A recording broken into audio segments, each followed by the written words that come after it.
Hello, my friends, and welcome back to the Grief and Gathering podcast, a psychoeducational podcast that uses our grasp of Magic the Gathering to better understand complex psychological topics. I'm Ivy Foxglove, a doctor of psychology and the host of this podcast. Thank you, as always, for joining me for another recording. I always appreciate it when folks take the time to listen and engage. This one's hard. This one's charged. It's heavy. I don't really know where this is going to go. There's a lot to talk about this last week, and I feel as though I would be doing an injustice to not address so many things. As always, this is a heavy show, and you might not be in the space to listen to talk about grief and death and other hard topics and coping with the hard, shitty world we live in and things like that. So if you're not in a space, always encourage you to take care of yourself. Feel free to hit pause, feel free to stop listening and do what feels right for you. But for those of you who do feel like sticking around, just know that I can never overstate how thankful I am when you choose to even spend a few minutes of your day sitting here with me in your ears as we try and tackle some hard topics. Okay, so most of you listening to this are in the United States, and we had a hard bit of news on Tuesday, didn't we? I'm not going to try and play both sides or remain neutral in this. I feel like most of you who are listening know me well enough to know kind of what my thoughts are on this subject and shouldn't be too surprised. But as we saw, the majority of the country voted for Donald Trump as our next president. We saw a major switch in the House, or the Senate, I mean. Basically, our entire country is now dominated by Republicans, and not just any Republicans, but far right extremist Republicans. Those are obviously, we do not share really any viewpoints, and specifically related to this presidential election, it hurt. It hurt a lot. And it hurts to see that over half the country who came out to vote voted for someone who wants people like me to not exist. They voted for someone who a lot of people will be impacted by. They voted for someone who wants to put laws and regulations into place that will kill people like me, that will greatly harm or kill so many individuals in this country. They elected someone who wants to destroy my family, who wants to send millions of people away from what's supposed to be a land of opportunity. They want to destroy all families that don't fit into their small scope of what is acceptable.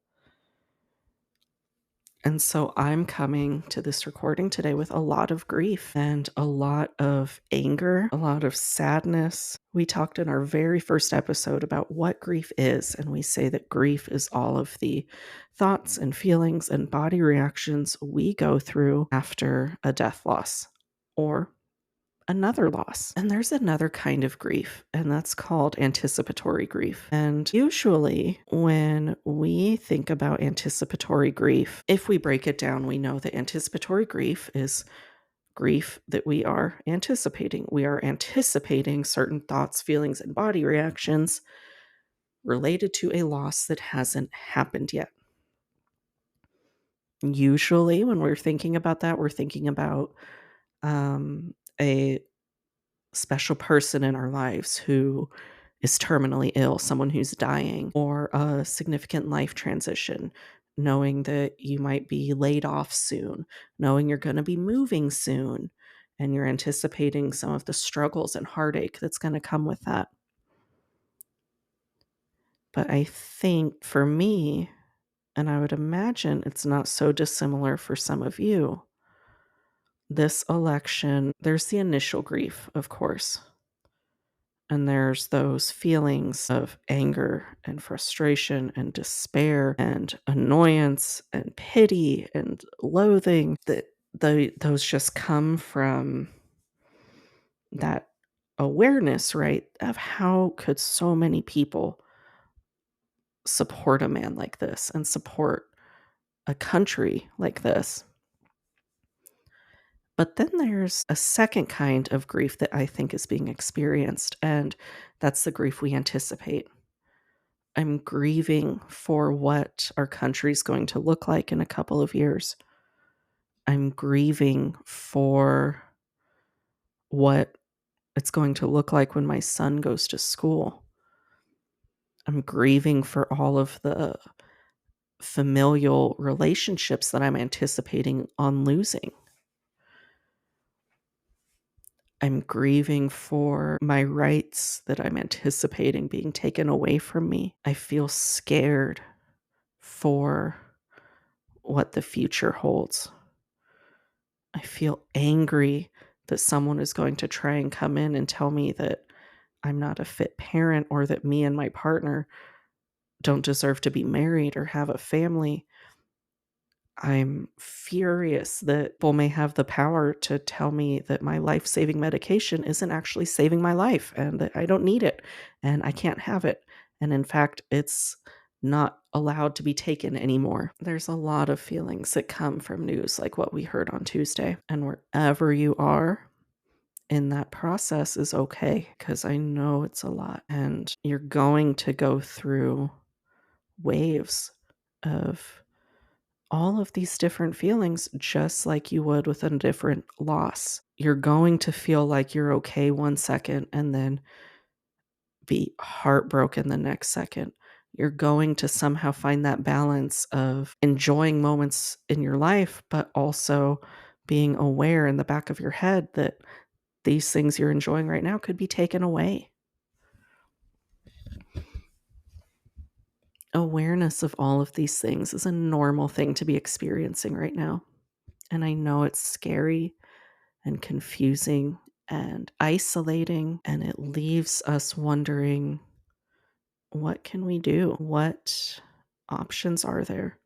It's hard to not feel powerless when things like this happen. It's easy to feel yourself going into a point of nothing matters. I can't make a difference. I can't fix this. But there are things that we can do. There are options that we have. But the thing about grief of any kind, but even about what we're talking about today, grief is a monster and it's smart and it wants to make you feel like you're alone. It wants to make you feel like you're by yourself and that this fight is only for you to tackle and that there's no one else fighting this battle with you. Because when we feel alone, when we feel isolated, that's when we're at our most vulnerable. And so I encourage you to reach out. Reach out to the people in your life who are mourning with you. You don't have to cheer each other up. You don't have to expect that one of you is going to say a magical phrase and make everything better. No one will. You can't be talked out of these feelings, but oh my God, is it a powerful, powerful feeling to know that there's someone there with you and there's someone there to sit in this shit with you. I was just talking to a dear, dear friend of mine earlier, and we were both, talking about how fucked everything is and how horrible this situation is. And both of us were like, I mean, there's nothing we can say. There's nothing we can say that'll make this better. We can't, we don't have a magic wand. We can't fix a whole country's systems of inequities and bullshit with a statement. And we can't fix its impact on us as people with a statement. But we can hear each other and we can listen and we can share our pain and receive others' pain. I would at this point, try and tie in Magic the Gathering somewhere, and I would incorporate it, say it's similar to like banding or something, but I don't know how banding works. um, but I think that's right. I mean, I think that it's a similar process, right? By grouping up with people and by sharing the emotional load, we get to control where the damage goes, right? We get to decide how much damage we are taking on. And there's a special kind of strength that comes from letting other people shoulder some of that with us.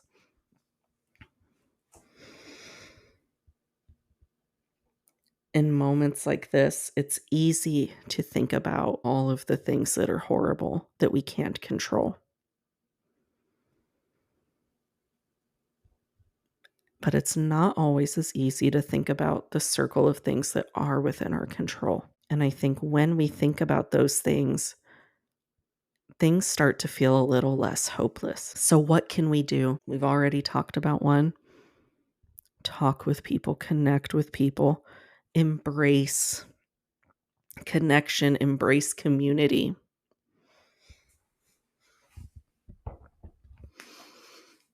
Look for the blessings. And I don't mean the big blessings or signs from the universe or whatever. Look for the little things. I just spent the last 2 hours prior to recording this. I spent the last 2 hours playing a game of Commander with an amazing group of people. And it was one of the highlights of this really hard week. And I'm going to choose to cling to that feeling of community and camaraderie that came even in a really shitty, hard week. Talk to your people. Find your little pieces of, pick out the things that you're grateful for. People have mixed feelings about gratitude, and I'll be the first one to admit that sometimes when I'm doing psychological work or I'm walking clients through psychological work, I don't like talking about gratitude because it seems like we're trying to paint a silver lining where there isn't one. But that's not what gratitude has to be. Gratitude can be training our brains to find the little pieces of light in a really dark situation. Find the person who you can check in with and get a meal with. Find the animal that you can give some scritches to. Find the game at your local game store or on Spell Table where you can talk with friends and play a game for a few minutes or a few hours or whatever you need. Let yourself cry. Let yourself feel. A lot of people like to try and invalidate experiences following a hard topic like the election. And they say, oh, it's not that bad. Oh, you're just being dramatic. It's not even going to be that. Oh, he doesn't want to. Whatever the fuck. They say so many things and it's not helpful. You can choose not to let yourself listen to those things. But God, you need to feel. At some point, you need to feel. It's okay to cast a Teferi's protection, right? Sometimes we need to cast the Teferi's protection to phase out of the board so that we can live another turn or live another cycle. You're allowed to phase out for a little bit. You're allowed to take a break and say, I can't handle this right now. But my lovely, lovely friend, sometimes at some point, you're going to have to phase back in. And when you phase back in, you still have to deal with it. And you still have to go through it. So take your break, phase out, protect yourself, guard your life total. But remember that eventually it's going to be your turn to come back and do the work. Your turn is going to come again. And sometimes it gets to our turn and we look at the hand we've been dealt and we say, what can I do with this? But thankfully, our world isn't like Magic the Gathering. And when we have a shitty hand, we get to ask for help. We get to ask the other players to loan us what we need, whether it's some energy or a listening ear.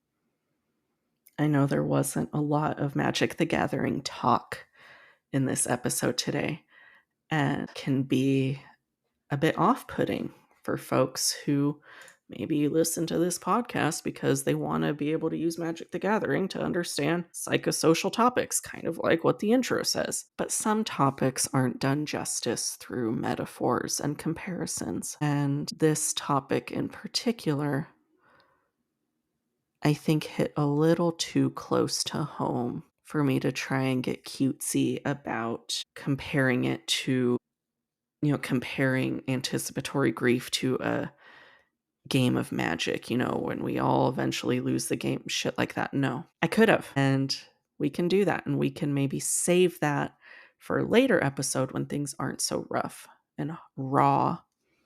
But right now, I wanted to give 20 minutes of my time to tell you that you're not alone, that things are really shitty, but we're going to get through it. The world is better with you in it. You have survived 100% of your worst days up until now, and you are going to keep surviving your hardest days. I have nothing but faith in your abilities. And I know it's hard, and I know you'll just some days need to cry. And so cry. Let it out. Let yourself feel however you need to, because it's only after we feel and we let ourselves grieve and get angry and mourn that we can pick ourselves up, pick up our hand, and start our turn again. This has been the Grief and Gathering podcast. My name is Dr. Ivy Foxglove, and as always, I thank you for spending some time with me today.